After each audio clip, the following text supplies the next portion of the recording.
Chairman Ali Ahmed সৰ্বকালৰ ভুৱা বিধায়ক। এই বাগবৰ সমষ্টিৰ সৰ্বকালৰ ভুৱা বিধায়ক তেখেতক কেইদিনমানৰ পৰা আপুনি কোৱাৰ দৰে যে চৰ অঞ্চলত ঘূৰা ফিৰা কৰি আছে। আমিও চাই আছোঁ, প্ৰত্যক্ষ কৰিছোঁ। তেওঁ শিক্ষাৰ ওপৰত বৰ ভাষণ দি আছে।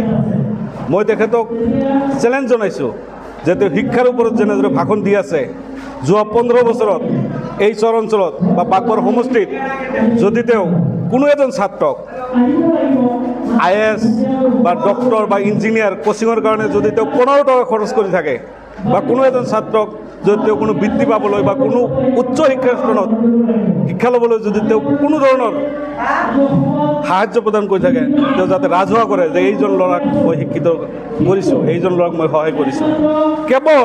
কেৱল মাত্ৰ কেইটামান কথা মুখস্থ কৰি আহি চৰ অঞ্চলৰ সহজ সৰল মানুহৰ মাজত গাই থাকিলেই মানৱ দৰিদ্ৰ নেতা নহয়। জাতিটোক তেওঁ ঠগি আছে, তেওঁ শিক্ষাৰ নামত জাতিটোক ঠগি আছে। তেওঁ বাগবৰ সমষ্টিত চৰ অঞ্চলত বা সমষ্টিত শিক্ষাৰ কাৰণে একো কৰা নাই। মই চেলেঞ্জ দি কৈছোঁ। তেখেতে আমাৰ এই চৰ অঞ্চলত চুকাৰঝাৰ, ধৰ্মপুৰ, ৰামাপাৰা, উজিৰিচৰ, মাজাৰচৰ, কদমতলা, গৰাখহনীয়াৰ কবলত যা গৈ আছে, গাঁৱৰ পিছত গাঁও নিশ্চিন্ন হৈ গৈ আছে, তেওঁলোকৰ কোনো খবৰ নাই। 15 বছৰত তেওঁ MLAD ফাণ্ডৰ 15টা চাইনবোৰ্ড এই চৰ অঞ্চলত দেখুৱাব নোৱাৰিব। তেওঁ কোনো ধৰণৰ MLAD ফাণ্ড কৰা নাই। কেৱল তেওঁ লোকৰ পিঠাৰে বিহু পাতে। তেওঁ কি কৰিছে, পঞ্চায়তৰ পুঁজিৰ কামৰ ফিতা কাটিবলৈ আহিছে। লাজ লাগে। তেখেতৰ নিজৰ পুঁজিৰ কোনো দিন ফিতা কাটা আমি দেখা নাই। অংগনবাদী কেন্দ্ৰৰ মডেল অংগনবাদী দিছে, তেওঁ চৰ অঞ্চলত সেইবোৰৰ ফিতা কাটিবলৈ আহে।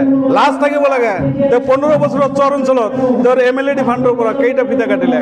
আপোনালোকে তেওঁক এবাৰ প্ৰশ্ন কৰিব যে আপুনি শিক্ষাৰ কাৰণে চৰ অঞ্চলত কি কৰিছে? এইখন য'ত মই থিয় হৈ আছোঁ, ভাতনাবাদী গাঁও পঞ্চায়ত, সৰ্ববৃহৎ গাঁও পঞ্চায়ত, 40,000 জনসাধাৰণ, আমাৰ জনসংখ্যা প্ৰায় 40,000। এখন হাইস্কুল নাই। তেওঁ 15 বছৰত তাৰ কাৰণে কি কৰিলে? এতিয়া নতুনকৈ শিক্ষাৰ ওপৰত তেওঁ সজাগতা সৃষ্টি কৰি আছে। মই কৈছোঁ তেখেত সৰ্বকালৰ ভুৱা নেতা।